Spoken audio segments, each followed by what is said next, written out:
Bismillahirrahmanirrahim. Assalamualaikum warahmatullahi wabarakatuh. Puji syukur sama-sama kita panjatkan kehadirat Allah Subhanahu wa taala yang mana dengan kudrah dan iradahnya pada hari ini kita bisa berkumpul di SMA Negeri 4 Kuala dalam rangka mengikuti diseminasi budaya positif di SMA Negeri 4 Kuala. Selanjutnya, selawat beriring salam tidak lupa kita hadiahkan ke pangkuan Nabi besar Muhammad SAW,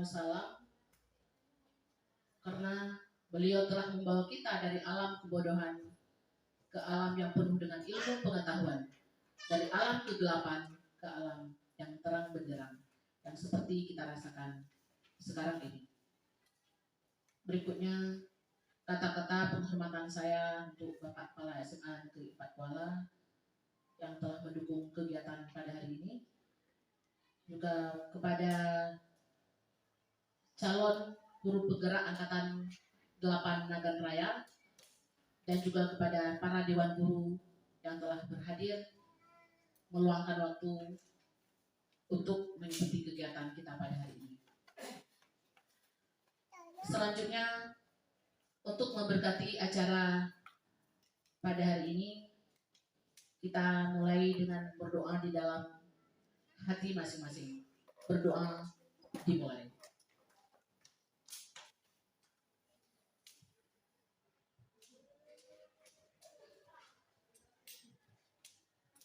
Berdoa selesai.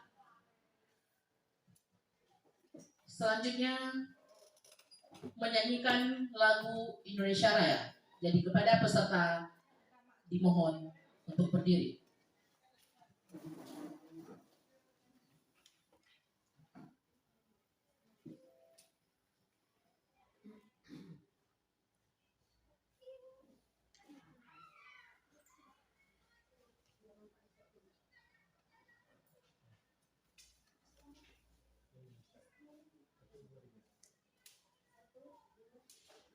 Indonesia, tanah airku, tanah tumpah darahku. Di sanalah aku berdiri dari panggung ibu. Indonesia, kebangsaanku, bangsa dan tanah airku, marilah kita berseru, Indonesia bersatu.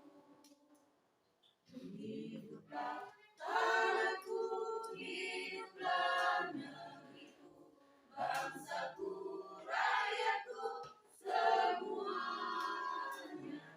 Bangunlah jiwanya, bangunlah badannya untuk Indonesia Raya. Indonesia Raya, merdeka, merdeka, tanahku, negeriku yang ku cinta.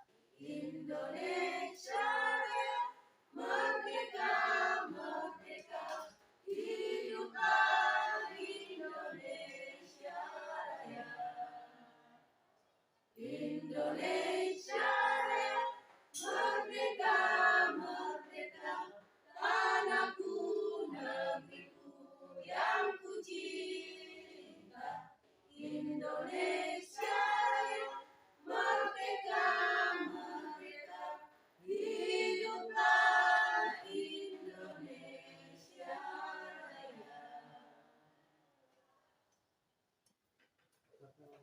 Peserta dipersilakan duduk kembali.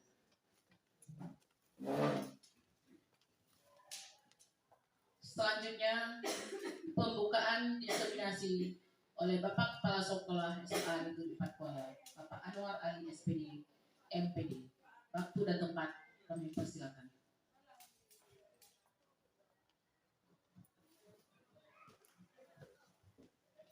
Bismillahirrahmanirrahim. Assalamualaikum warahmatullahi wabarakatuh. Alhamdulillah, puji syukur kepada Allah SWT. Selawat dan salam kita sanjungkan kepada Bapak Nabi besar Muhammad SAW. Bapak Ibu yang kami hormati dan kami muliakan, pada kesempatan ini kita akan mendengarkan nanti mengenai diseminasi budaya positif sekolah. Sebelum saya buka kegiatan ini, nanti yang akan disampaikan oleh Ibu Firana Dewi, maka terlebih dahulu saya memberikan gambaran sedikit tentang CGP. Mudah-mudahan nanti bisa diikuti oleh guru-guru yang lain. Sebagaimana yang kita ketahui bahwa mengenai diseminasi budaya positif ini sangat organ dengan pembentukan karakter siswa. Maka dari itu saya mengharapkan bukan sekedar penyampaian oleh Ibu Dewi, tapi perlu diterapkan di dalam budaya sekolah kita ke depan, di dalam kelas.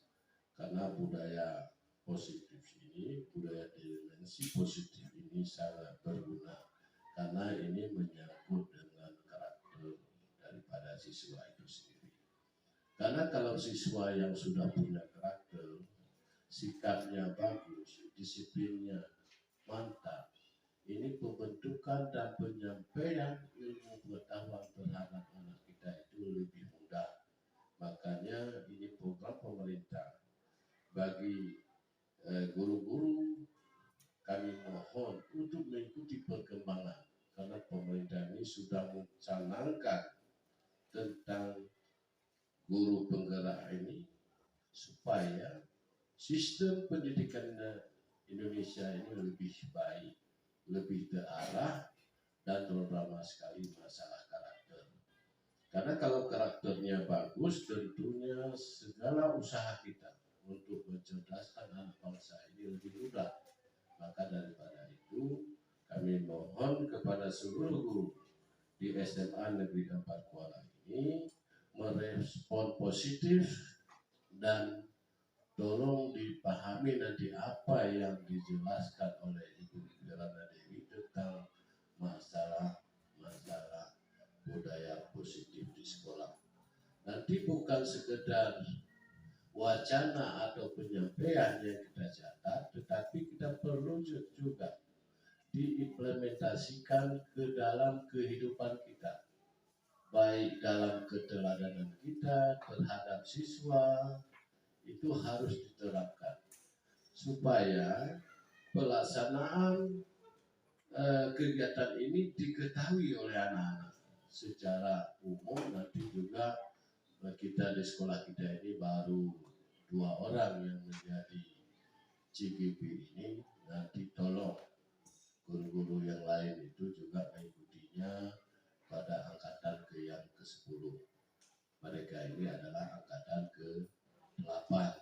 Alhamdulillah, mungkin bisa diikuti oleh teman-teman yang lain, karena menyangkut penggunaan komunikasi ini di sekolah juga menyangkut dengan komunitas daripada budaya positif, supaya terciptanya lingkungan sekolah yang nyaman, indah, hingga membuat suasana kita lebih enak, lebih nyaman. Karena dimanapun seseorang itu berada, dia ingin adanya suasana yang harmonis, nyaman, indah, dan bersih.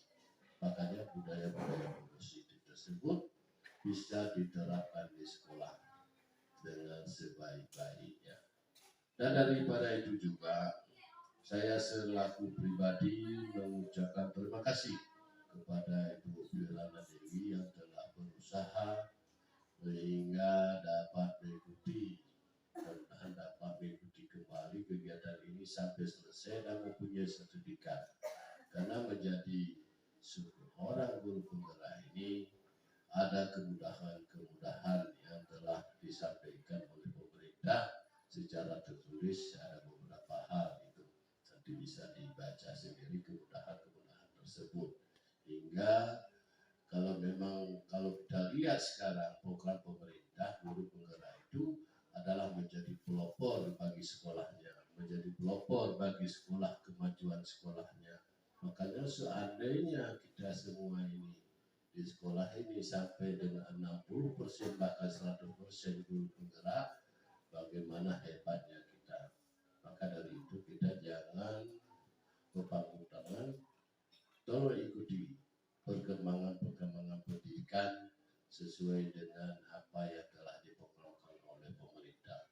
Karena pemerintah ini membuat suatu analisis yang sangat bermanfaat. Kita pun sangat terasa manfaatnya daripada kegiatan-kegiatan daripada guru penggerak tersebut.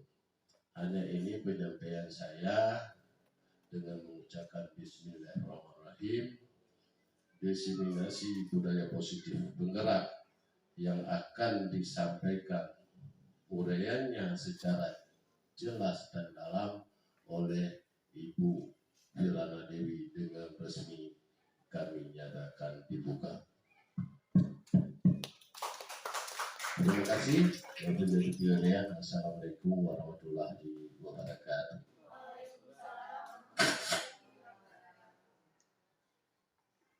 Acara selanjutnya yaitu diseminasi budaya positif di sekolah yang akan disampaikan oleh Ibu Firana Dewi.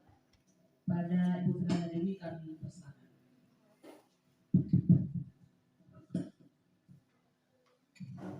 Terima kasih Bu Mardia yang telah memberikan kesempatan kepada saya untuk menyampaikan diseminasi budaya positif di sekolah kepada Bapak Ibu semua beserta penerapannya. Pertama-tama kita panjatkan puji dan syukur kepada Allah Subhanahu wa taala yang telah memberikan kita rahmat nikmat, terutama pada hari ini, yaitu yang kita rasakan adalah nikmat sehat, sehingga kita bisa berhadir di acara ini di waktu ini dalam acara diseminasi budaya positif di sekolah beserta penerapannya. Kemudian tak lupa salawat dan salam kita sanjung sajikan kepada baginda Rasulullah Nabi Muhammad SAW yang telah membawa kita dari alam kebodohan ke alam yang penuh dengan ilmu pengetahuan, dari alam jahiliyah ke alam yang penuh dengan Islamiah. Baiklah Bapak Ibu guru semua, sebelum saya kepada topik budaya positif, marilah sama-sama kita saksikan sebuah video motivasi berikut ini.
Bagaimana Bapak Ibu semua sudah kita saksikan video motivator untuk kita apa yang dapat kita ambil hikmah dari video tadi? Toko yang kayaknya mobilnya itu rusak gitu ya. Didorong sama-sama dari anak kecil tadi. Dari Ibu Yani mengatakan bahwa itu adalah gotong royong kerjasama. Bagus, ya gotong royong kerjasama. Ada yang ingin Bapak Ibu sampaikan lagi? Hikmah dari video tadi selain gotong royong, begini ya Ibu Bapak Ibu, video tadi menggambarkan bagaimana suatu rintangan, karena tadi pohon tumbang ya, suatu rintangan, tetapi karena tidak ada yang mau berbuat, tidak ada yang tergerak, ya tidak ada yang tergerak, sehingga semua aktivitas berhenti, tidak ada mobil yang bisa melewati pohon tersebut. Tetapi dengan adanya anak kecil tadi, dia mengangkat sendiri berusaha, sehingga yang lain tergerak. Berarti anak ini sudah bergerak dan yang lain itu tergerak, sehingga semuanya menggerakkan. Begitulah kita juga dalam penerapan nantinya budaya positif yang akan saya sampaikan di sekolah. Kalau tidak kita semua yang bekerja sama untuk menggerakkan ekosistem sekolah kita dalam penerapan budaya positif, maka tidak akan berjalan dengan yang seperti kita harapkan, tidak berjalan maksimal. Artinya saya di sini memohon dukungan Bapak Ibu semua untuk bersama-sama kita menggerakkan komunitas sekolah kita dalam penerapan budaya positif di sekolah, karena budaya positif di sekolah sangat penting. Ini akan menciptakan lingkungan positif, lingkungan yang nyaman, yang nantinya hasilnya apa? Pembelajaran yang kita lakukan pun akan menjadi maksimal, sangat dipengaruhi oleh lingkungan yang ada di sekolah kita. Ya Bapak Ibu ya, inilah hikmah yang kita berarti kerjasama. Nah, dari bergerak sama-sama kita menggerakkan, sama-sama kita bekerja sama untuk mewujudkan sekolah kita menjadi sekolah yang berbudaya positif.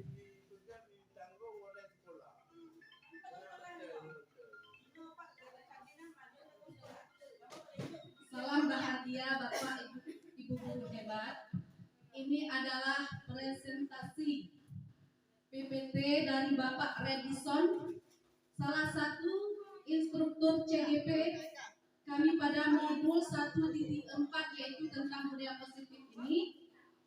Yang hari ini saya presentasikan kembali tentang budaya positif.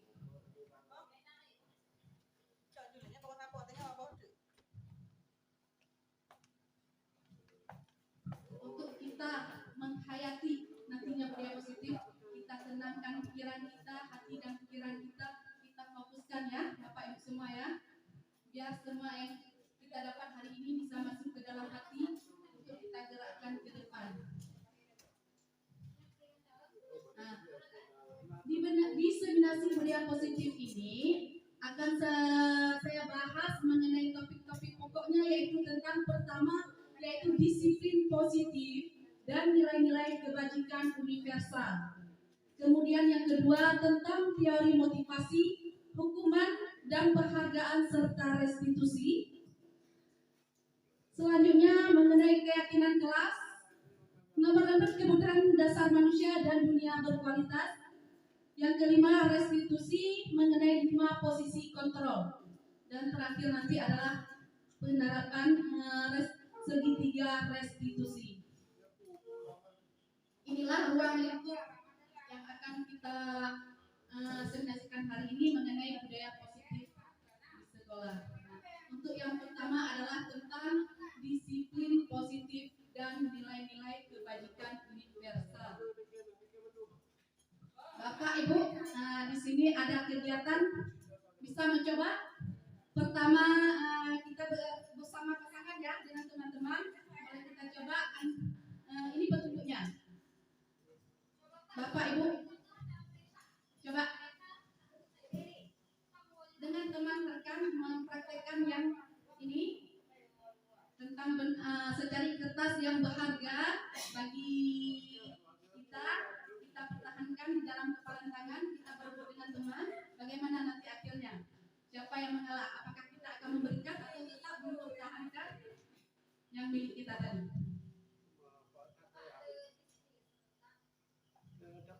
Bisa Ibu praktekkan, kalaupun tidak Ibu bisa praktekkan, coba Ibu bayangkan kira-kira bagaimana. Kalau menurut Ibu, seandainya Ibu melakukan seperti ini, Ibu mempertahankan ataupun akan membuka tangan Ibu memberikan milik kepada Ibu. Kayaknya mencoba dengan sekuat tenaga diri kita. Kenapa? Karena itu hal yang sangat berharga untuk kita. Jadi tidak bisa dipaksakan oleh orang lain. Itu hanyalah kita sendiri yang mengontrol ya. Tentang perubahan paradigma teori kontrol yang selama ini kita pahami, yaitu ilusi guru mengontrol murid, bukan murid mengontrol dirinya sendiri, tetapi guru mengontrol murid. Kemudian ilusi bahwa kritik dan membuat orang merasa bersalah dapat menguatkan karakter. Ketika kita melakukan misalnya dengan mencoba membuat orang tersebut bersalah, kita merasakan bahwa itu sebagai penguatan karakter. Itu hanya ilusi selama ini ya. Kemudian ada lagi tentang penguatan positif, efektif dan bermanfaat, ilusi bahwa orang dewasa memiliki hak untuk memaksa. Itu sebuah ilusi ya. Tapi kadang-kadang selama ini banyak kita temukan seperti ini.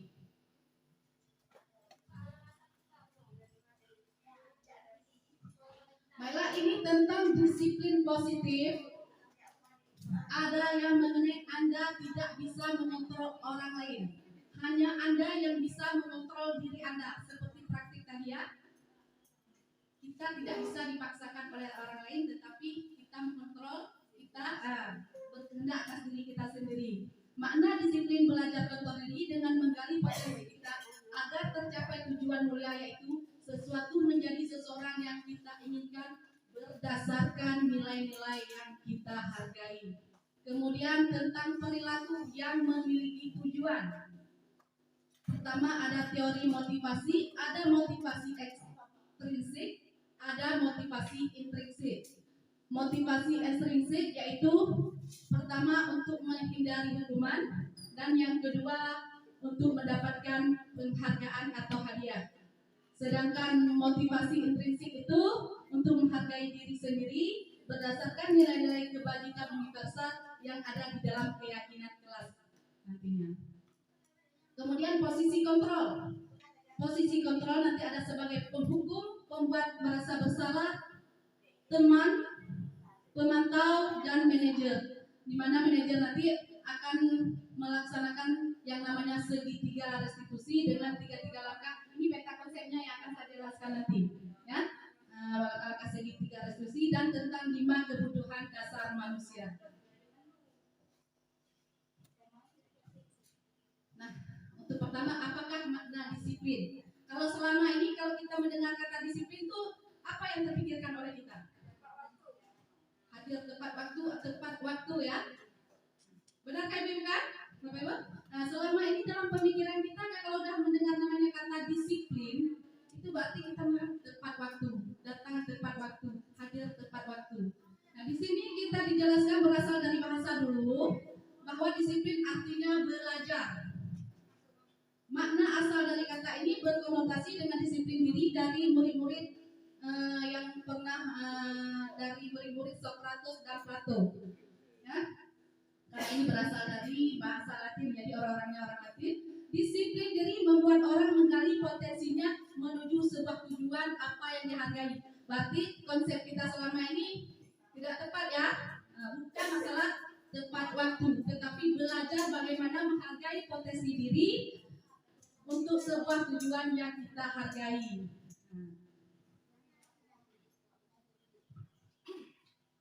Kemudian nilai-nilai kebajikan universal. Nilai-nilai kebajikan adalah sifat-sifat positif manusia yang merupakan tujuan mulia yang ingin dicapai setiap individu. Nilai-nilai tersebut bersifat universal dan lintas bahasa, suku, bangsa, agama maupun latar belakang. Di mana poin-poinnya di sini, setiap perilaku perbuatan memiliki suatu tujuan. Setiap apa yang kita lakukan artinya kita memiliki tujuan. Kemudian dengan mengaitkan nilai-nilai kebaikan yang diyakini seseorang maka motivasi intrinsiknya akan terbangun sehingga menggerakkan motivasi dari dalam untuk dapat mencapai tujuan mulia yang diinginkan. Kemudian nilai-nilai kebajikan yang ingin dicapai oleh setiap anak Indonesia kita kenal sekarang dengan yang namanya disebut profil pelajar Pancasila. Dimensinya yaitu beriman, bertakwa kepada Tuhan Yang Maha Esa, dan berakhlak mulia, mandiri, bernalar kritis, berkebinekaan global, bergotong royong, dan kreatif. Artinya, kebajikan universal, nilai-nilai kebajikan tadi yang kita sebutkan, itu semua bermuara kepada profil pelajar Pancasila yang mencakup ke-6 dimensinya ya. Yang kedua tentang teori motivasi, hukuman, dan penghargaan serta restitusi. Pertama, teori motivasi perilaku manusia. Untuk menghindari ketidaknyamanan atau hukuman, apa yang akan terjadi apabila saya tidak melakukannya? Artinya, seseorang itu menghindari hukuman, takut akan hukuman. Untuk mendapatkan imbalan dari orang lain, apa yang akan saya dapatkan apabila saya melakukannya? Jadi dua ini termasuk kepada motivasi eksternal, artinya motivasi dari luar karena hukuman atau karena penghargaan. Melakukan sesuatu karena hukuman dan karena penghargaan, bukan motivasi dari diri sendiri, yaitu motivasi internal untuk menghargai diri sendiri. Saya akan menjadi seorang seperti apa bila saya melakukannya. Jadi ketiga-tiga ini beda ya. Ini karena dia menghindari hukuman, ini karena mengharapkan sesuatu, tetapi ini karena ingin dia menjadi seseorang berdasarkan nilai-nilai yang dia percaya.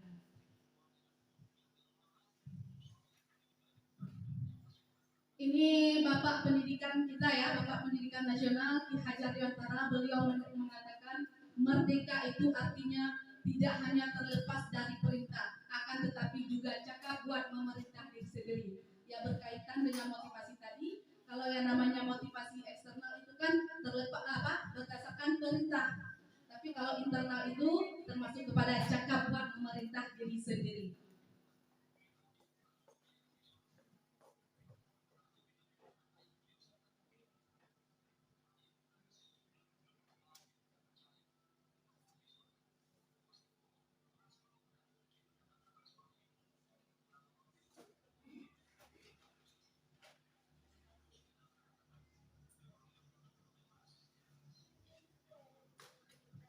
Selanjutnya masalah hukuman dan penghargaan. Sudah tadi ya. Perbedaan hukuman dan konsekuensi ini bisa kita lihat Bapak Ibu di tabel ini, yang namanya hukuman dan yang mananya konsekuensi. Kita lihat, yang namanya hukuman itu berarti ada sesuatu yang menyakitkan harus terjadi. Tetapi kalau pada konsekuensi sesuatu harus terjadi. Kemudian membuat anak sakit, artinya bisa jadi sakit hati yang berdampak dalam jangka waktu lama. Sedangkan konsekuensi membuat anak merasa tidak nyaman dan jangka waktunya pendek. Kemudian anak membenci kedisiplinan karena gara-gara hukuman tadi, si anak tidak suka dengan kedisiplinan. Kalau pada hukuman, kalau pada konsekuensi anak menghargai disiplin. Kalau pada hukuman itu bersifat paksaan. Kalau pada konsekuensi adalah stimulus atau tanggapan. Pada hukuman mendorong anak menyakiti diri sendiri. Maksudnya kalau dia tidak berbuat sesuai aturan, maka dia akan menerima hukuman. Berarti dia telah menyakiti diri sendiri. Kalau pada konsekuensi mendorong anak agar mudah menyesuaikan diri. Pada hukuman konsep diri yang buruk dikonfirmasi konsep diri yang baik. Di hukuman, anak belajar untuk menyembunyikan kesalahan. Karena takut mendapat hukuman, anak harus menyembunyikan kesalahan. Kalau pada konsekuensi, anak belajar untuk mematuhi peraturan. Ini perbedaannya. Kemudian ada satu lagi, pada hukuman perasaan yang dirasakan adalah marah, rasa bersalah, dipermalukan, merasa tak dihargai. Tetapi pada konsekuensi ada yang namanya kehilangan hak, juga dibuat tidak nyaman, diasingkan untuk sementara. Nah, kita lihat ini perbedaannya ya. Misalnya, mencatat 100 kali di dalam buku kalimat, saya tidak akan terlambat lagi karena terlambat ke sekolah. Nah, si anak karena terlambat ke sekolah, si guru menyuruh anak untuk mencatat, saya tidak akan terlambat lagi sebanyak 100 kali. Ini merupakan sebuah hukuman. Nah, kemudian lari mengelilingi lapangan basket 2 kali karena terlambat hadir di sekolah. Itu juga merupakan sebuah hukuman. Nah, kemudian ada lagi murid diminta untuk mengerjakan PR saat jam istirahat karena belum mengerjakan PR. Itu konsekuensinya berarti PR harus siap. Nah, walaupun karena dia tidak mengerjakan di lain waktu. Tetapi bukan hukuman, memang konsekuensinya seperti itu, PR-nya harus siap. Menggantikan kertas tugas teman yang telah dicoret-coret, itu adalah sebuah konsekuensi. Membersihkan tumpahan air di meja tulis karena tersenggol pada saat belajar, itu konsekuensi. Murid disuruh untuk tidak mengenakan sepatu seharian di sekolah karena tidak mengenakan sepatu hitam. Aturan dari sekolah harus mengenakan sepatu hitam, karena tidak mengenakan, dia disuruh tidak mengenakan sepatu seharian di sekolah. Itu merupakan sebuah hukuman. Lari mengelilingi lapangan basket 2 kali karena terlambat 10 menit untuk pelajaran PJOK adalah konsekuensi. Nah, ini perbedaan konsekuensi dan hukuman. Tadi kita ada lihat kan, ini sama-sama lari, tapi ini beda. Ini pelajaran PJOK, memang bagian dari pelajarannya ya. Konsekuensi kalau ini mungkin di pelajaran lain ya. Nah, itu tidak ada hubungan dengan pelajarannya, maka merupakan sebuah hukuman.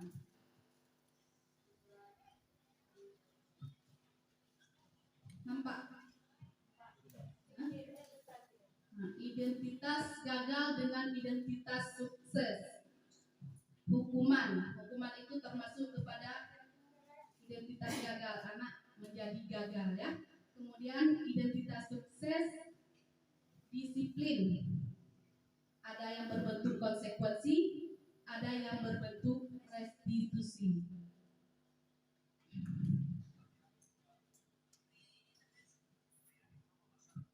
Dihukum penghargaan. Saat kita berulang kali menjanjikan hadiah kepada anak-anak agar berperilaku bertanggung jawab, atau kepada seseorang murid agar mempelajari sesuatu yang baru, atau kepada seorang karyawan agar mengerjakan pekerjaan yang berkualitas, kita berasumsi mereka tidak dapat melakukannya, atau mereka tidak akan memilih untuk melakukannya. Coba kita pahami. Saat kita berulang kali menjanjikan hadiah pada anak-anak agar berperilaku bertanggung jawab, artinya di sini kita berasumsi mereka tidak dapat melakukannya. Jadi kita harus memberi hadiah sehingga dia mau melakukannya. Berarti apa? Kita menganggap anak tidak mampu melakukannya kecuali dengan memberikan hadiah. Begitu juga contoh lainnya tadi mengenai murid dan karyawannya.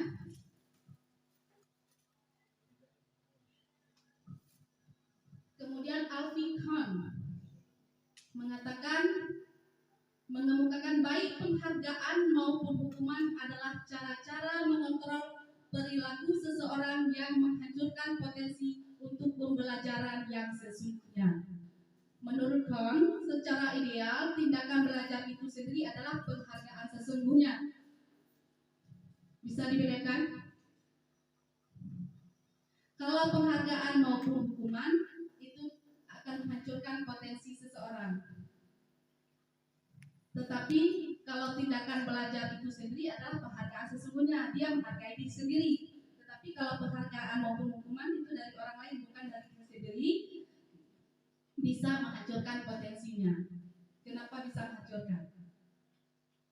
Karena dia berbuat bukan dari diri sendiri, karena penghargaan ataupun hukuman. Artinya selagi ada penghargaan dia mau melakukan, tapi ketika tidak ada bisa jadi dia tidak mau, sehingga potensi yang tadi tidak berkembang. kecuali kalau diberi penghargaan. Begitu juga dengan hukuman.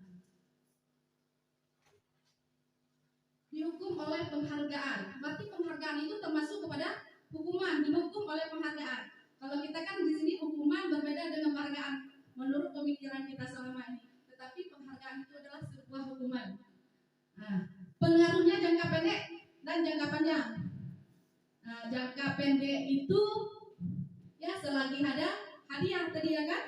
Nah, jangka panjang bisa jadi mungkin dengan hadiah dia menjadi termotivasi selamanya, tapi itu belum tentu, bisa jadi jangka pendek ya.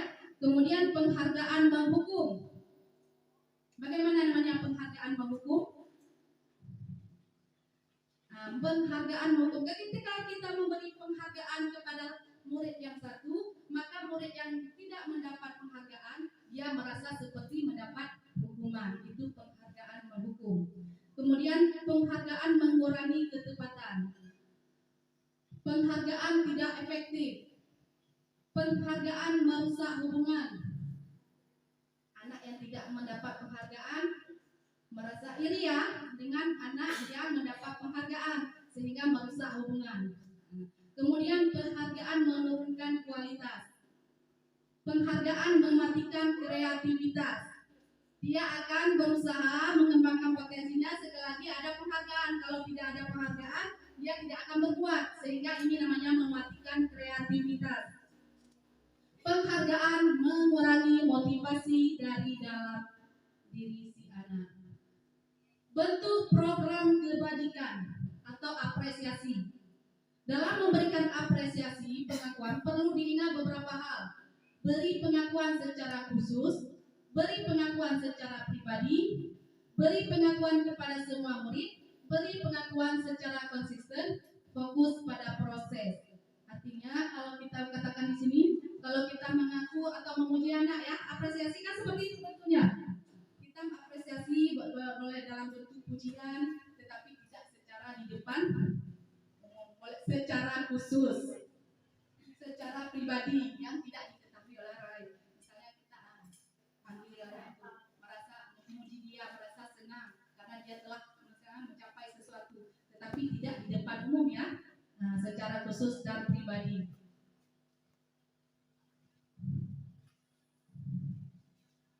Ini contoh pengakuan apresiasi kebajikan. Pembuka, kemarin saya perhatikan nilai kebajikannya berarti rasa empatimu besar sekali. Situasi pada saat menolong murid baru di kelas kita. Saya menghargai itu kepedulian situasinya pada saat kamu membantu teman-temanmu di tugas kelompok. Terima kasih untuk rasa tanggung jawabmu pada saat kamu memungut kertas-kertas yang berserakan di lantai. Ini bentuk apresiasi yang kita sampaikan secara khusus tadi atau pribadi, tidak secara umum, tidak di depan murid-murid yang lain. Kemudian restitusi. Apa itu restitusi? Restitusi adalah proses menciptakan kondisi bagi murid untuk memperbaiki kesalahan mereka, sehingga mereka bisa kembali pada kelompok mereka dengan karakter yang lebih kuat. Restitusi juga merupakan proses kolaboratif yang mengajarkan murid untuk mencari solusi terhadap masalah mereka dan membantu mereka berpikir tentang orang seperti apa yang mereka inginkan dan bagaimana mereka harus melakukan orang lain.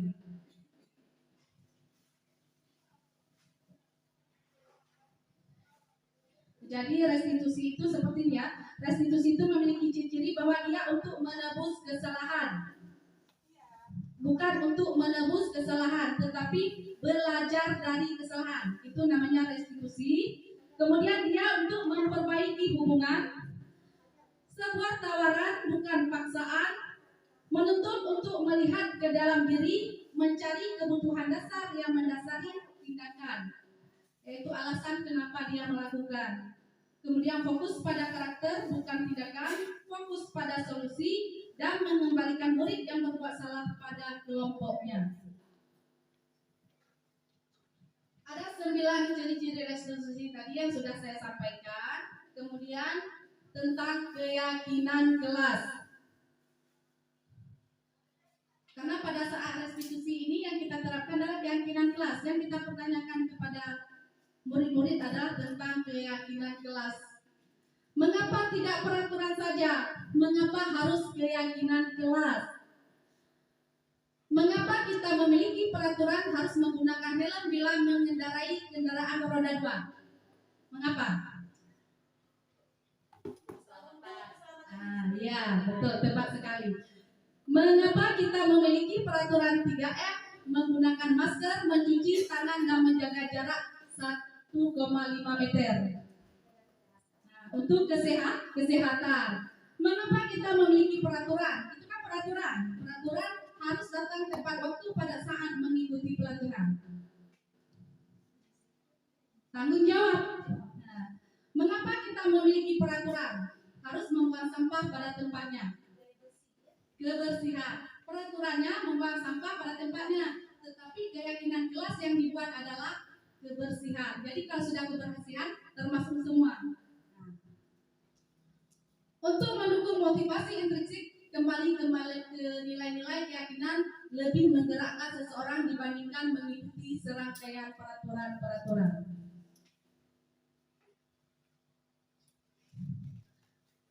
Peraturan keras. Dari peraturan kelas kita buat menjadi sebuah keyakinan kelas.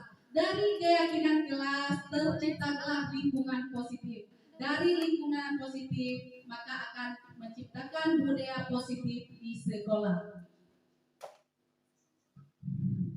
Nah, ini ada beberapa contoh kesepakatan kelas, bisa kita lihat. A. Kami guru dan murid yang saling menyayangi. Kami murid yang semangat belajar. Kami murid yang peduli dengan teman-teman. Ya, Bu Kusnita ya, ini contoh-contoh kesepakatan kelasnya. Kemudian ini kegiatan pendalaman keyakinan kelas, tabel T dan Y. Ini tabel tampak tidak tampak. Kalau hormat berarti meyakini bahwa sangat penting untuk menghormati semua orang dan barang milik orang lain. Pada tahap bekerja kami meyakini bahwa sangat penting untuk mengerjakan segala pekerjaan atau mengikuti kegiatan yang telah ditugaskan. Kemudian diterima dan dimiliki, kami meyakini bahwa sangat penting untuk merasa diterima pada satu kelompok dan saling peduli satu dengan yang lain.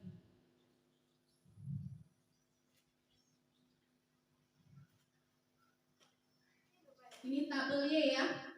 Tabel Y itu kalau misalnya untuk hormat, ada yang terdengar, ada yang terlihat, ada yang berperilaku.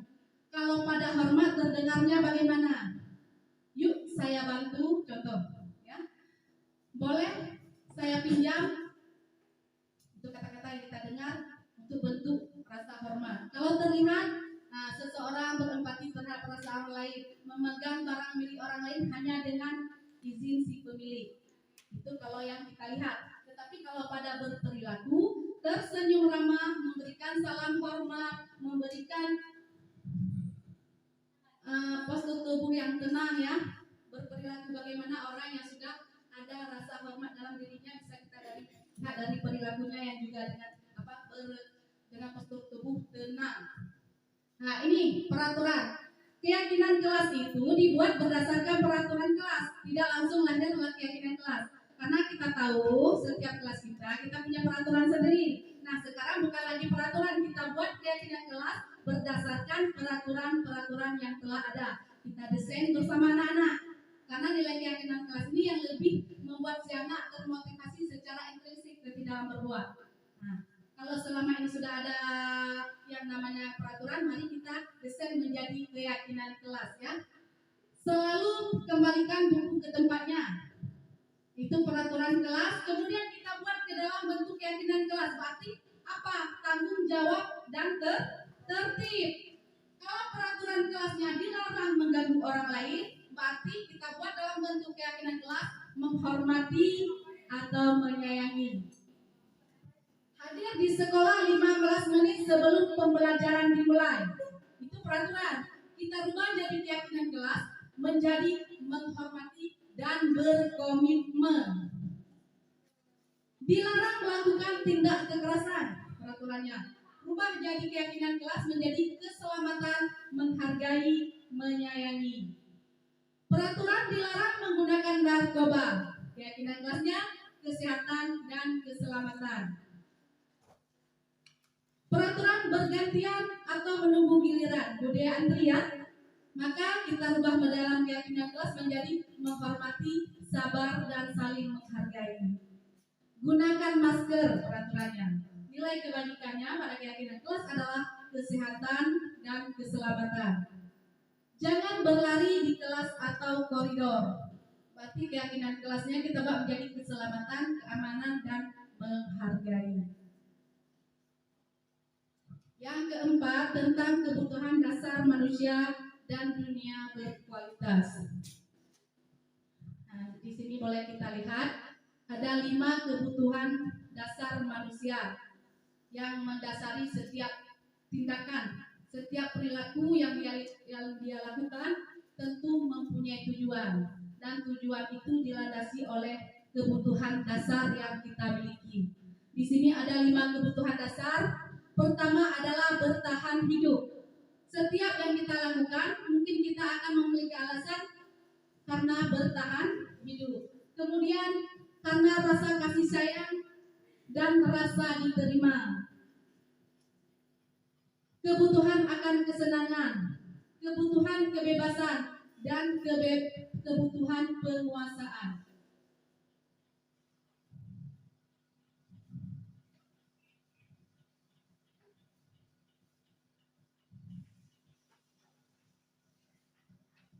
Di sini bisa kita lihat contoh, ini Pak Zulfikar ya. Pak Zulfikar adalah kepala sekolah yang baru ditugaskan di SMP Bina Generasi Muda. Sejak kedatangannya di sekolah itu, Pak Zulfikar mencoba untuk menyesuaikan diri dengan lingkungan di sekolah tersebut. Sebagian besar guru-guru dapat menerima kehadiran Pak Zulfikar. Namun ada beberapa guru yang selalu bereaksi negatif pada kebajikan-kebajikannya dan dengan frontal mengemukakannya di rapat guru mingguan. Salah satunya Pak Malik. Dalam rapat guru mingguan, Pak Malik seringkali mempertanyakan kebijakan-kebijakan yang diambil oleh Pak Zulfikar tanpa argumen yang kuat. Rekan-rekannya sesama guru heran dengan perilaku Pak Malik, karena sebelumnya ia dikenal sebagai seorang guru yang selalu mengikuti kebajikan kepala sekolah, bahkan selama ini cenderung diam bila di rapat guru. Pak Hanafi, sahabat Pak Malik, mencoba mendekatinya dan menanyakan apa yang menyebabkan ia bertindak seperti itu. Berarti perilaku Pak Malik ini didorong oleh ada kebutuhannya yang belum terpenuhi. Kita lihat misalnya ada beberapa kemungkinan yang mungkin dilakukan oleh Pak Malik. Kalau menurut jawaban yang ditanyakan oleh Bapak Hanafi ya, nah jawaban Pak Malik, kalau dia ada sih, aku senang melihat website baru itu kebingungan. Kalau kata-katanya, kalau kita tanya di dalam rapat, berarti dia ada kebutuhan untuk kesenangan, bisa ya, untuk senang-senang. Nah, kemudian kalau jawabannya, ya biar dia kenal sama aku dan aku ingin nantinya bisa deket sama dan kerja bareng sama dia. Kayaknya orangnya baik sih, itu karena dia butuh perhatian, termasuk cinta dan kasih sayang dari kepala sekolah. Kemudian kalau jawabannya, saya sebenarnya nggak paham beliau bicara apa tadi Pak Zulfikar. Makanya saya tanya-tanya saja daripada saya kelihatan tidak paham. Masa aku yang udah guru senior di sini tapi kelihatan nggak paham, malu dong. Nah itu tentang penguasaan, ingin diakui. Nah, kemudian gaya ngomongnya Pak Zulfikar itu monoton sekali ya, bosan jadi mendengarnya. Saya pikir tidak akan selesai ngomongnya begitu saja. Nggak ada cara lain ya untuk menyampaikan materi dia itu. Berarti dia ingin bebas bosan, menghindari kebosanan. Dunia berkualitas yaitu tempat khusus dalam pikiran kita, tempat kita menyimpan gambaran representasi dari semua yang kita inginkan. Dunia berkualitas unik dan personal. Untuk masuk ke dunia berkualitas, caranya adalah bahwa sesuatu itu harus terasa sangat baik bagi kita dan memenuhi setidaknya satu atau lebih kebutuhan dasar kita. Nah, begitu juga dengan murid kita juga mempunyai gambaran dunia berkualitas mereka. Nomor 5 posisi kontrol. Guru seperti apakah kita selama ini?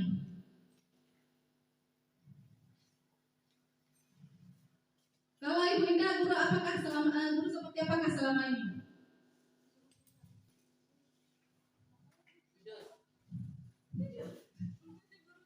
Guru judes. Jadi judesnya kenapa? Sering menghukum. Berarti penghukum ya. Kalau Ibu Martia guru seperti apa? Yang dirindukan siswa. Pasti ada alasannya seperti tadi ya kan? Apa alasannya? Alasannya supaya siswa itu kalau kita tidak hadir ke sekolah selalu ditanyakan kemana gurunya nggak datang, dirindukan oleh siswa. Karena ada tentu dekat, merasa dekat ya, udah seperti sahabat mungkin dengan murid, seperti teman, mati guru seperti teman. Nah kita lihat guru-guru seperti apa yang bisa di posisi 5 posisi kontrol ini. Ada sebagai penghukum, ada sebagai tempat orang merasa bersalah, ada sebagai teman, pemantau dan manajer. Jadi kita lihat yang namanya penghukum itu seperti apa. Nah, guru penghukum itu biasanya dia berbuat menghardik, menunjuk-nunjuk, menyakiti, menyindir, itu termasuk kepada guru penghukum. Kalau pembuat bersalah, guru berbuat itu sering berceramah, mengatakan seharusnya kamu begini, ibu merasa kecewa karena kamu begini-begini. Jadi anak ini merasa bersalah, berarti kita termasuk guru ya, si pembuat merasa bersalah. Kemudian teman membuat alasan-alasan untuk membuatkan alasan-alasan untuk muridnya. Pemantau menghitung dan mengukur. Manajer mengajukan pertanyaan-pertanyaan. Contoh perbuatan. Kalau berkata, kalau guru penghukum itu bagaimana ya dia berkata? Kalau kamu tidak melakukannya, awas ya, rasakan nanti. Nah, itu penghukum. Kalau yang pembuat merasa bersalah seperti apa biasanya? Kamu seharusnya sudah tahu, ibu lelah sekali mengatakannya. Ibu stres. Tapi anak-anak ini merasa ibu itu stres gara-gara dia merasa bersalah ya. Kalau teman seperti apa? Ayolah lakukan demi ibu. Masa kamu tidak mau? Ingat tidak, ibu pernah bantu. Merasa seperti teman ya, seperti Ibu Maria tadi mungkin seperti teman ya. Kalau pemantau, apa peraturannya? Apa konsekuensinya? Kalau kamu melakukan ini, apa aturannya? Itu pemantau. Kalau manajer, apa yang kita yakini, nak? Apa yang bisa kamu kerjakan untuk memperbaiki masalah ini? Itu sebagai manajer. Kalau hasilnya itu masalah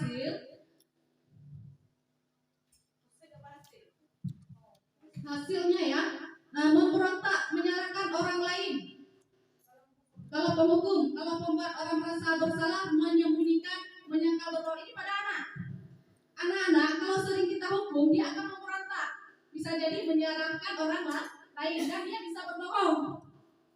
Nah, karena untuk menghindari hukuman. Kalau pada pembuat orang merasa bersalah, si anak ini menyembunyikan, menyangkal, berbohong juga dia akan berbohong ya. Kalau pada teman, dia menjadi ketergantungan kepada kita. Jadi tidak ada efek jerah-jerahnya mungkin ya. Ada teman, dia jadi ketergantungan. Kalau kepada pemantau, menyesuaikan diri bila diawasi.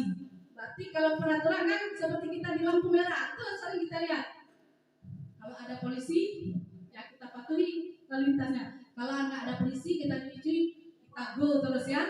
Nah, berarti kita menyesuaikan diri kalau ada dilihat, diawasi. Kalau tidak ya masuk ke hati. Tapi kalau pada manajer, menguatkan pribadinya, menguatkan karakternya. Kaitan dengan dunia berkualitas, murid meletakkan guru di luar dunia berkualitasnya. Kalau penghukum, guru itu tidak di luar dunia berkualitas murid. Kalau pada pembuat merasa bersalah, murid meletakkan guru di dalam dunia berkualitas. Mungkin karena rasa simpatinya ya. Kepada teman, murid meletakkan guru sebagai orang yang sangat penting di dunia berkualitas. Berarti meningkat terus. Kalau pada teman, murid meletakkan guru peraturan dan hukum di dunia berkualitas. Tidak hanya guru tetapi termasuk kepada peraturannya. Kalau manajer, murid meletakkan dirinya sebagai individu yang positif dalam dunia berkualitas. Berarti kalau ini keempat-empat ini di dunia berkualitas, guru meletakkan yang lain eksternal. Tapi kalau pada manajer, dirinya sendiri di dalam dunia berkualitas. Nah, Bagaimana perkataan murid? Kalau pada posisi gurunya menghukum, biarkan saja, nanti juga marah-marah lagi. Anak-anak ya. Tapi kalau pembuat merasa bersalah, karena dia bersalah, maafkan saya Bu. Kalau teman, saya pikir Bapak Ibu teman saya, ternyata begitu. Kalau pada pemantau, berapa banyak bintang yang harus saya peroleh, berapa halaman yang harus saya tulis. Itu karena peraturan tadi. Seperti kalau datang tadi yang guru PJOK-nya ya, berarti berapa kali saya harus mengelilingi lapangan. Kalau murid, bagaimana caranya saya bisa memperbaiki kesalahan? Berarti dari dirinya sendiri, bagaimana dia mencoba untuk memperbaiki kesalahannya sendiri. Dampak pada muridnya apa? Kalau penghukum, dia akan mengulangi kesalahannya lagi. Pada membuat orang merasa bersalah, dia merasa rendah diri. Kalau pada posisi teman, lemah, tidak mandiri, dan selalu bergantung. Pada pemantau, menitik beratkan pada sanksi atau hadiah untuk dirinya, karena hadiah atau karena hukuman. Tapi kalau pada posisi manajer, dia bisa mengevaluasi diri, bagaimana cara dia memperbaiki dirinya sendiri. Nah, di sini kita lihat ya, bagaimana sih yang contoh guru penerapan dia sebagai penghukum, pembuat merasa bersalah, pemantau, teman, dan sebagai manajer.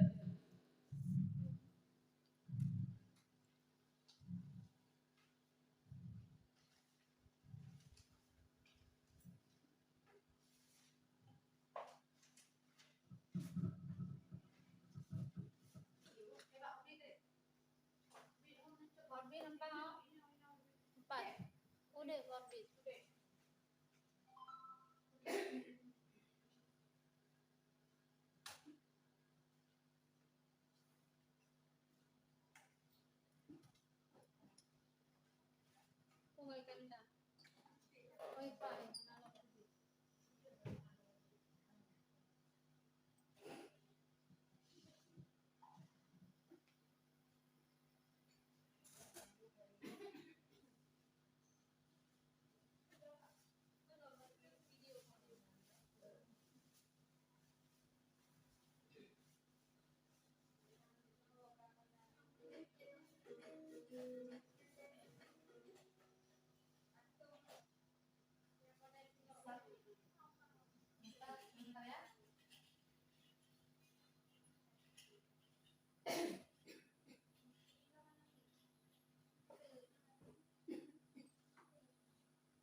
Salam bahagia Ibu dan Bapak Guru hebat. Dalam penerapan disiplin positif restitusi, salah satu program yang dikembangkan adalah 5 posisi kontrol. 5 posisi kontrol dalam restitusi adalah proses perjalanan seorang pendidik agar dapat mengenali dirinya. Pada video kali ini, kita akan membahas tentang 5 posisi kontrol yang merupakan rangkaian dosen dan contoh penerapannya.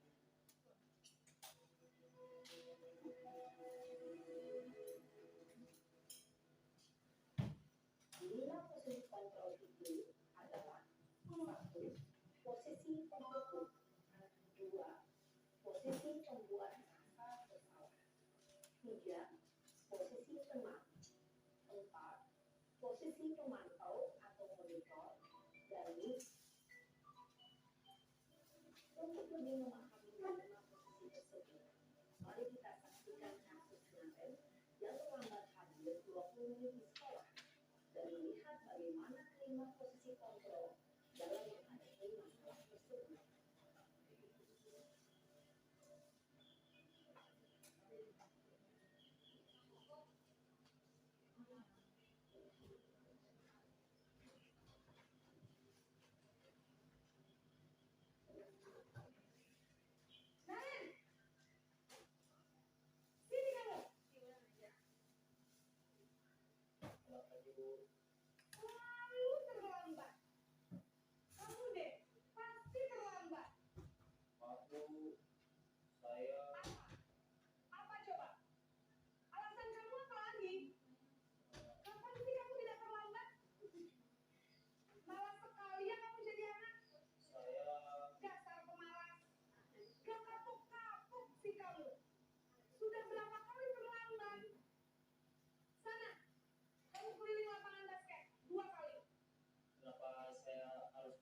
basket, Bu.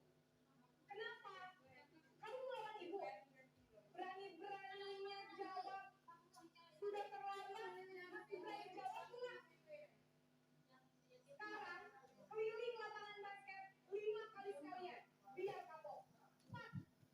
Pergi sana ke lapangan basket. Posisi pembantu biasanya berbicara dengan nada tinggi, menghardik, menunjuk-nunjuk, menyakiti, dan menyindir. Hukuman bisa berupa fisik maupun psikis.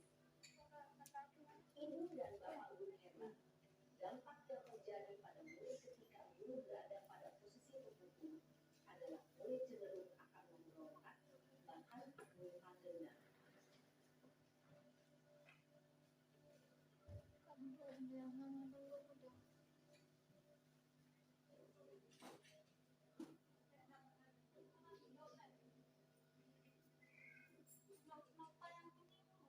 Nggak tahu.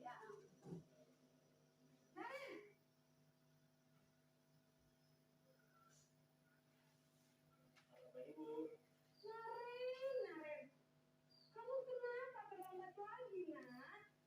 Ya Tuhan, Naren. Kamu senang ya bikin ibu susah ya?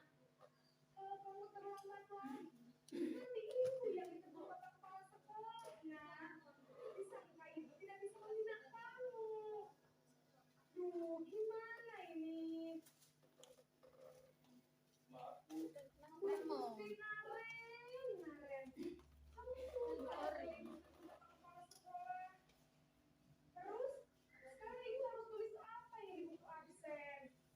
Ini kamu sudah sering terlambat loh. Ibu harus apa coba? Enggak, ini. Maaf sekali. Ini video. Ya sudah, lain kali jangan bikin ini lagi ya, nak ya. Ibu tidak akan patuh lagi kalau kamu begini terus. Bisa jantungan kalau ibu tegur bapak kepala sekolah. Sekarang cepat kelas. Maaf ya, Bu. Maaf sekali. Posisi pembuat rasa bersalah berbicara dengan nada tenang, cenderung lembut, namun kata-kata yang digunakan membuat murid merasa menjadi orang yang gagal, memandang buruk dirinya sendiri, merasa tidak berharga, dan tidak sanggup membahagiakan orang lain. Ketika guru mengambil posisi pembuat rasa bersalah, murid akan menganggap dirinya yang bersalah dan ia akan menyimpan emosi negatif tersebut di dalam dirinya.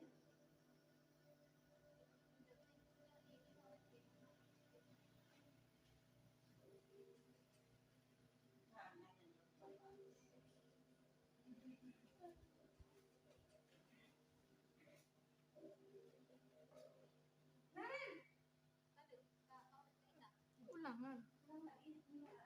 Beda-bedain posisi teman. Wah, sudah jam berapa ini, nak? Terlambat lagi ya saya. Iya, Bu. Habis guru saya lupa bangunkan saya, Bu. Kamu malah menyalahkan ibu kamu. Ya, kamu bukannya anak yang larinya paling kencang. Kok terlambat sih? Iya, Bu. Saya memang lambat bangun tadi. Jadi biarpun saya lari kencang, tetap gak kekejar, Bu. Ya sudah sana. Nanti lain kali larinya lebih kencang lagi ya. Biar gak terlambat lagi. Bikin seneng ibu. Demi ibu. Bisa kan? Bisa lah, Bu. Ya sudah sana masuk kelas. Ibu beresin urusan absen kamu. Kamu ini ada-ada saja. Dalam posisi teman, guru berbicara dengan nada suara ramah, akrab, cenderung bersenda guru untuk menjaga suasana tetap santai. Murid akan merasa senang, aman, dan akrab dengan guru. Identitas yang tercipta adalah identitas sukses atau berhasil. Namun, perlu diingat, karena ini masih dorongan eksternal, maka ada faktor ketergantungan dari murid kepada orang tertentu. Di sini, guru absennya, sehingga di lain waktu, murid bisa berperilaku baik, namun hanya kepada orang-orang tertentu saja.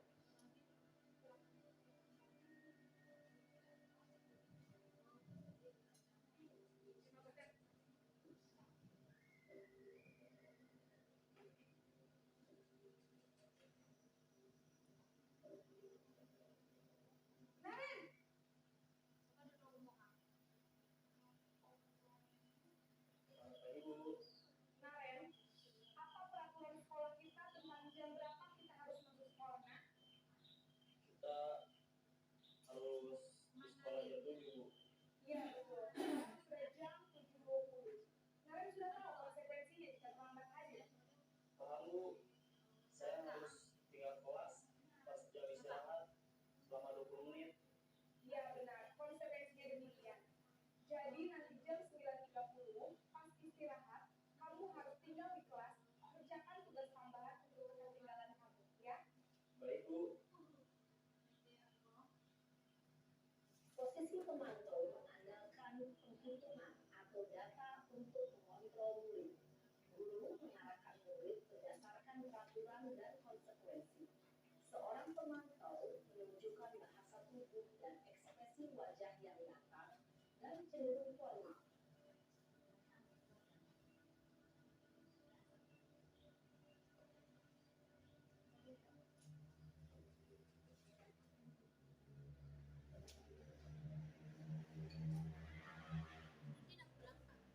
Kurang tahu.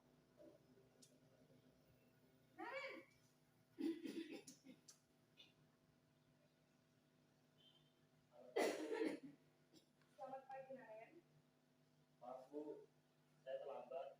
Iya, sekolah masuknya jam 7, sekarang sudah jam 7.20. Jadi sekarang bagaimana ini, Naren? Maaf Bu, saya lupa setel alarm saya semalam. Baiklah, menurut kamu, keyakinan sekolah yang mana yang perlu kamu tingkatkan? Menghargai diri sendiri dan orang lain mungkin ya Bu. Setuju. Jadi, apakah Naren meyakini prinsip saling menghormati tersebut? Iya Bu, saya meyakininya. Apakah Naren bersedia memperbaiki masalah keterlambatan ini? Bersedia Bu. Bagaimana kamu akan memperbaiki masalah keterlambatan ini? Saya akan coba untuk tidak lupa menyetel alarm saya Bu.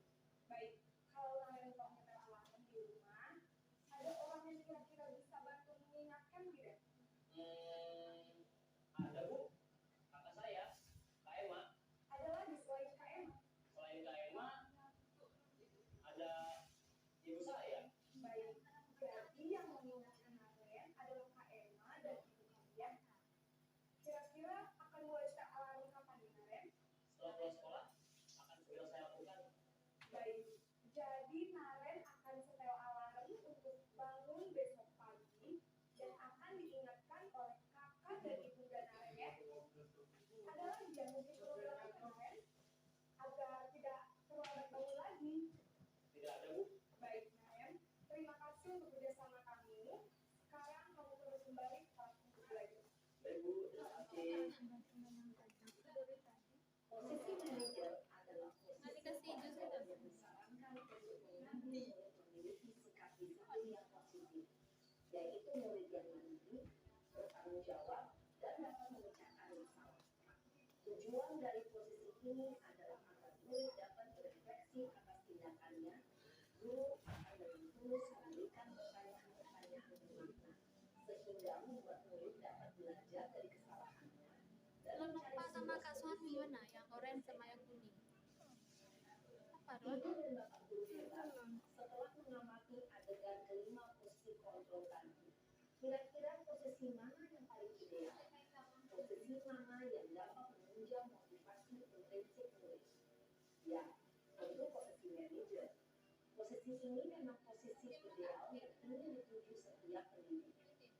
Pada posisi inilah, guru dapat menerapkan disiplin positif yang berpihak pada murid, yang memerdekakan murid. Perjalanan seorang pendidik tentunya tidak mudah untuk sampai pada posisi seorang manajer. Tujuan kita pasang, yaitu menciptakan murid-murid yang mandiri, merdeka, dan bertanggung jawab. Semoga penggambaran 5 posisi kontrol yang telah diperlihatkan ini dapat menjadi ajang refleksi bagi kita semua, agar dapat terus mengasah dan menerapkan disiplin positif yang memerdekakan murid. Mari terus berlatih dan bersemangat. Selamat menerapkan. Salam dan bahagia. Ibu dan Bapak Guru. Kita masih yang kami.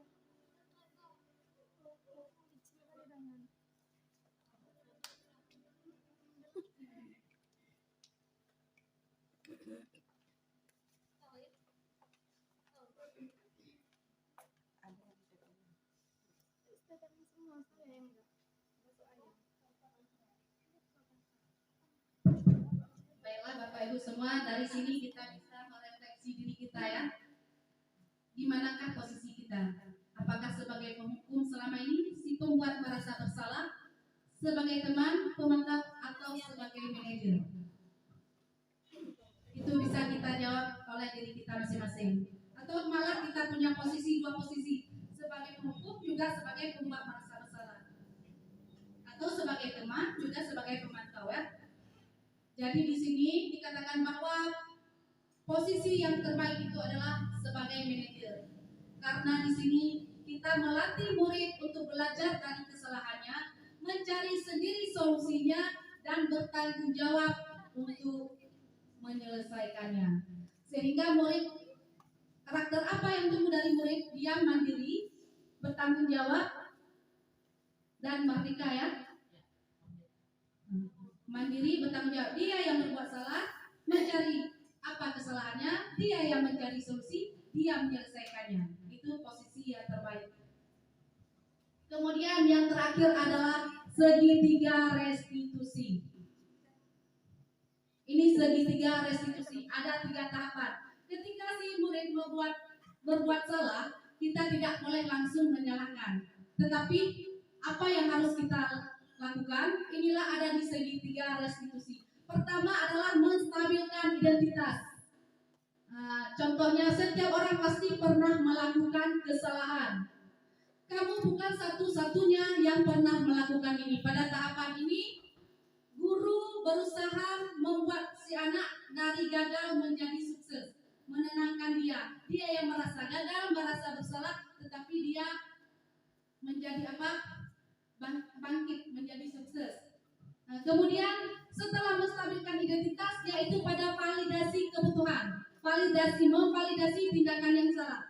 Seperti yang dikatakan tadi, bahwa setiap manusia berperilaku itu punya tujuan, punya alasan. Jadi kita tanyakan, misalnya ada murid kita mengganggu temannya atau mencuri bekal temannya di sekolah, kita tidak boleh langsung menghukum dia, tidak boleh menyalahkan dia, tapi kita panggil dia, kita stabilkan dia dulu, kita tanyakan apa alasan dia berbuat seperti itu. Bisa jadi dia di rumah belum makan, dia lapar, berarti apa? Ada kebutuhan yang belum terpenuhi, yaitu kebutuhan bertahan hidup.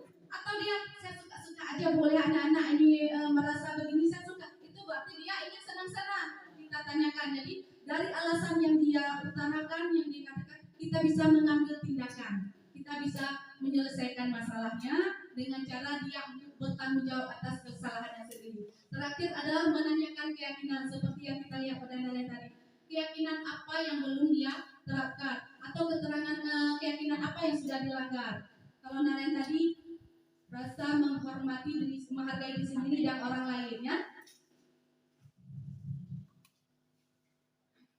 Menstabilkan identitas, biasanya seorang guru itu berkata, contoh kalimatnya, berbuat salah itu hal yang manusiawi.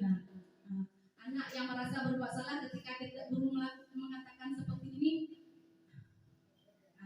hatinya tapi dia yang gagal merasa, ini tidak saya saja ya. Tidak ada manusia yang sempurna. Bapak Ibu juga pernah berbuat salah. Kita pasti bisa menyelesaikan permasalahan ini. Misalnya yang lain lagi, Bapak Ibu tidak tertarik untuk mencari tahu siapa yang benar, siapa yang salah. Tapi Ibu lebih tertarik untuk menyelesaikan masalah. Atau kalau kamu menyalahkan dirimu sendiri terus-menerus, apakah kamu bersikap baik pada dirimu sendiri? Nah, itu contoh membuat anak dari gagal menjadi sukses. Kemudian pada tahap validasi kebutuhan, guru berkata, kamu bisa saja kan melakukan hal yang lebih buruk, tapi kamu tidak melakukannya. Kamu pasti punya alasan mengapa kamu melakukannya. Apa yang penting bagi kamu? Kamu boleh tetap berusaha menjaga sikap itu, tapi tambahkan sikap yang lain, yang baru. Atau maukah kamu belajar cara lain untuk mendapatkan yang kamu butuhkan tanpa harus memukul? Atau apakah kamu bisa melakukan dengan lebih baik besok? Pada tahapan menanyakan keyakinan, guru biasanya berkata, apa nilai yang kita percaya di kelas atau di sekolah kita? Nilai-nilai universal apa yang telah kita sepakati? Kelas yang ideal itu seperti apa sih, Nak? Kamu ingin jadi anak seperti apa? Apa yang kamu rasakan ketika kamu melakukan itu? Kamu menjadi orang seperti apa?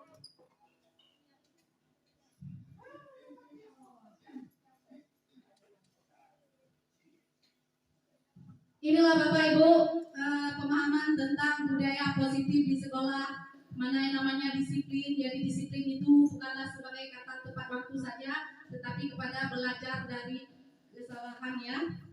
Disiplin positif apa? Disiplin positif itu adalah membentuk karakter dengan pembiasaan yang baik melalui keyakinan tanpa paksaan, tanpa hukuman, tanpa merasa tidak nyaman, tetapi dari faktor intrinsik, faktor dari dalam dirinya sendiri.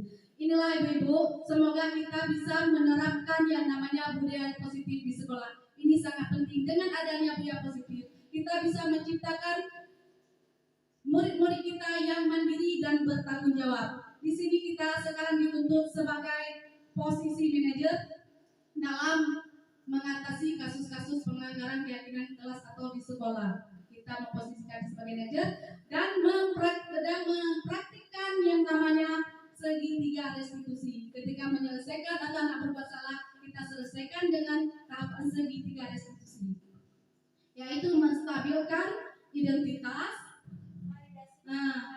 validasi kebutuhan, dan menanyakan keyakinan. Pertama, kita buat anak kita dulu dari yang merasa gagal, naik bangkit merasa menjadi orang sukses, bahwa dia tidak sendiri melakukan seperti itu, orang lain juga pernah. Kemudian kita tanyakan mengapa dia melakukannya, atau untung dia tidak melakukan hal yang lebih buruk. Karena apa? Setiap perilaku manusia itu mempunyai tujuan, mempunyai alasan. Kita sendiri pun guru, setiap apa yang kita lakukan ada tentu punya alasan. Nah, alasan itu bermuara kepada 5 kebutuhan dasar tadi. Ada kebutuhan yang belum terpenuhi. Dan terakhir adalah menanyakan keyakinan kelas. Keyakinan kelas ini inilah ibu-ibu, marilah kita sama-sama mulai sekarang kita buat dari peraturan kelas yang sudah ada, baik di kelas maupun di sekolah. Mari sekarang kita desain menjadi sebuah keyakinan kelas, sebuah kesepakatan kelas.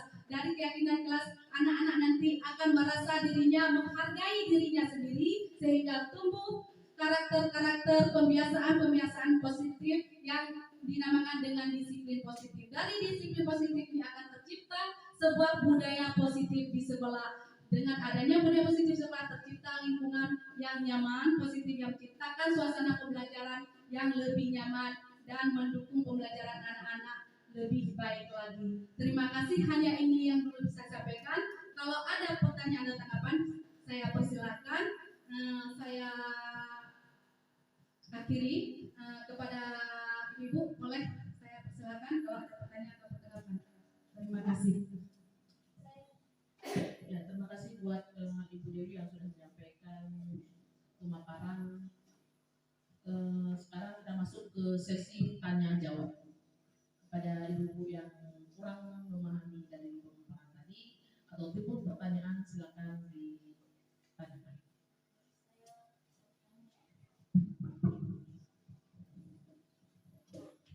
Terima kasih ya kepada Ibu Mardia, Ibu Dewi yang telah meluangkan saya untuk memberikan pertanyaan.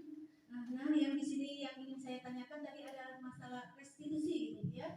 Restitusi itu adalah proses mencipta kondisi murid untuk memperbaiki kesalahan mereka ataupun belajar dari kesalahan.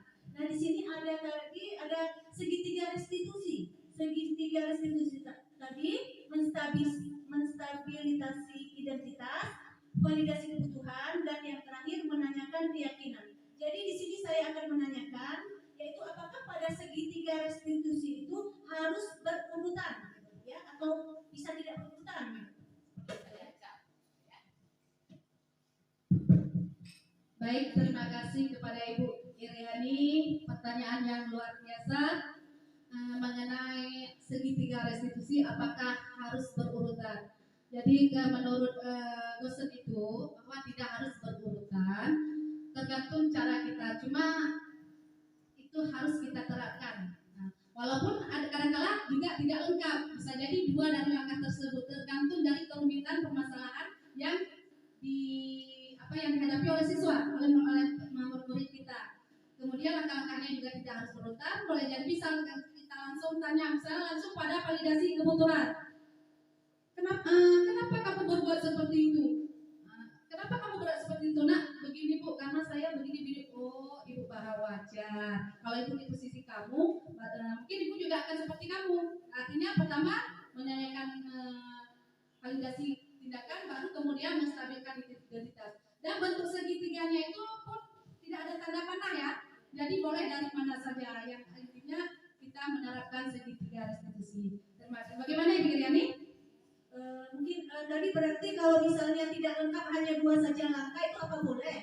Boleh, tapi tergantung dari kerumitan. Tapi anak bayinya lebih lengkap. Kalau masalahnya kecil sepele atau hal biasa, mungkin 2 saja sudah cukup. Terima kasih ya, sangat membantu sekali. Mungkin tadi belum ini ternyata sudah bisa memahami untuk segitiga restitusi tadi. Baik, ada dari Bapak Ibu lain? Ada lagi yang ingin bertanya? Tidak ada lagi, sudah habis.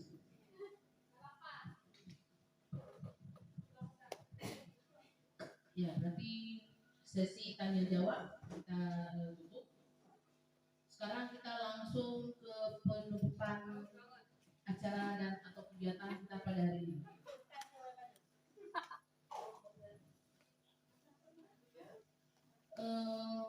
Untuk memberkati pula kegiatan kita pada hari ini sebagai penutup, semoga apa yang telah disampaikan oleh Ibu Firana Dewi bermanfaat bagi kita bisa menjadi guru-guru yang hebat untuk menciptakan generasi penerus yang lebih baik lagi dengan cara membudayakan lingkungan yang positif kepada siswa. Semoga mereka bisa menjadi anak-anak yang bisa diharapkan bangsa dan negara ini ke depan. Sebagai penutup acara, marilah kita berdoa di dalam hati masing-masing. Berdoa, kita mulai.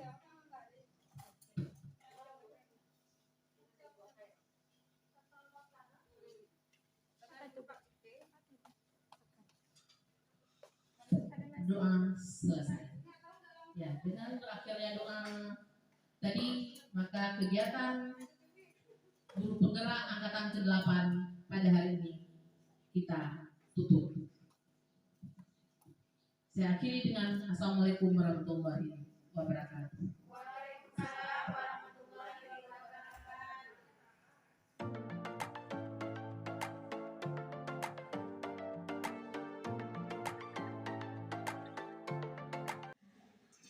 Assalamualaikum warahmatullahi wabarakatuh. Waalaikumsalam warahmatullahi wabarakatuh.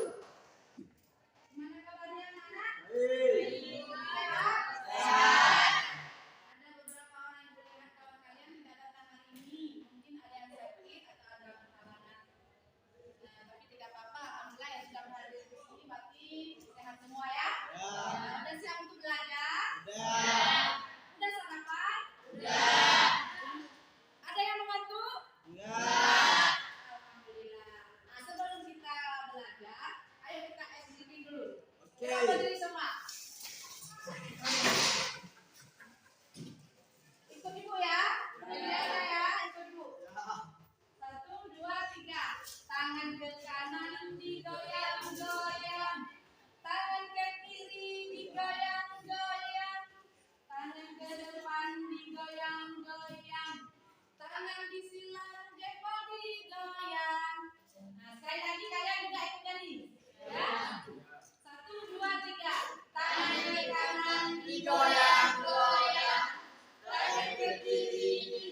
kita buat dari peraturan kelas kita yang sudah ada. Kalian mungkin masih ingat ya, pasti masih ingat peraturan apa saja yang telah dibuat. Nah, di sini Ibu akan bagikan kertas ini, kalian tulis peraturan kelas kalian, nanti kalian tempelkan di papan tulis. Siap? Siap.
Oke, murid-murid semua, sekarang dari ini kita buat, ini udah jatuh tidak apa-apa, kita tempel lagi. Kita buat kesepakatan kelas kita.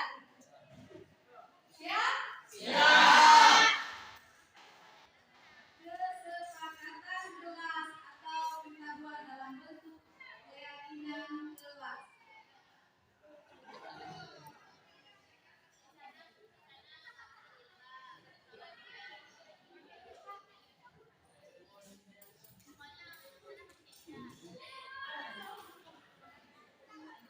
Pertama, dari kalimat positif tadi kita sudah ambil bahwa ada yang menjaga kebersihan. Berarti di sini pertama apa?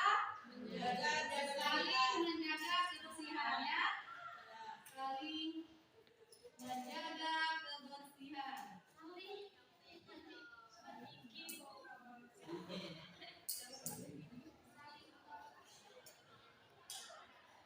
Apa?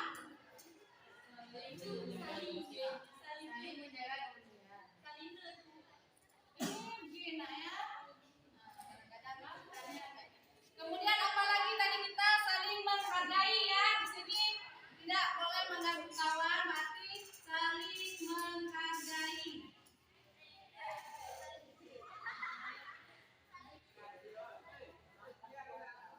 Sepakat? Saling apalagi saling menyayangi ya, saling menyayangi.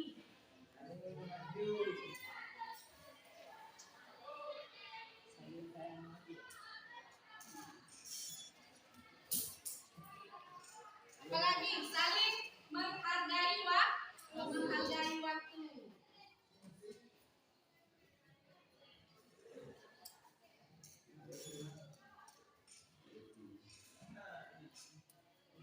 Dari sini tadi ada yang buat juga saling menghormati ya. Ini kesepakatan kalian semua.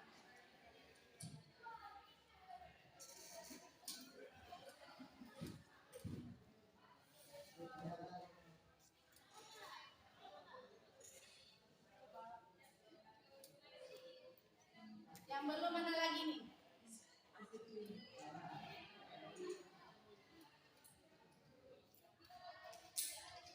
Ada lagi yang belum? Saling menjaga kebersihan sudah, saling menghargai sudah, saling menyayangi sudah, saling menghargai waktu sudah, saling menghormati sudah, saling menjaga apa lagi?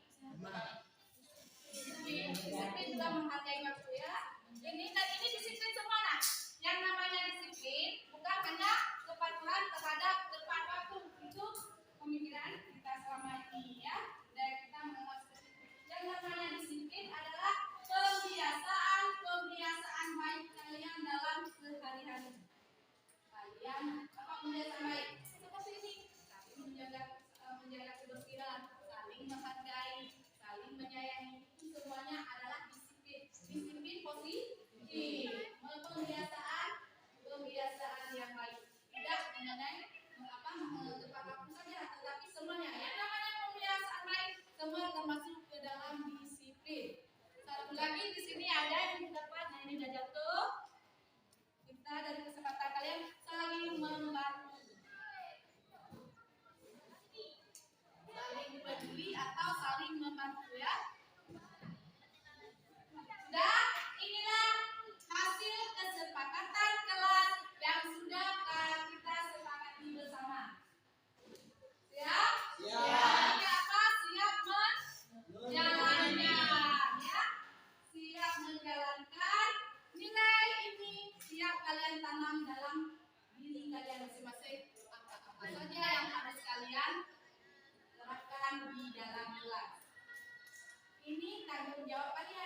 membuat kesepakatan kalian buat sendiri, kalian jalankan sendiri, tanamkan sendiri nilai-nilai kebajikan dan bertanggung jawab atas nilai-nilai keyakinan kelas yang sudah kita buat tadi sama-sama dalam kesepakatan kelas.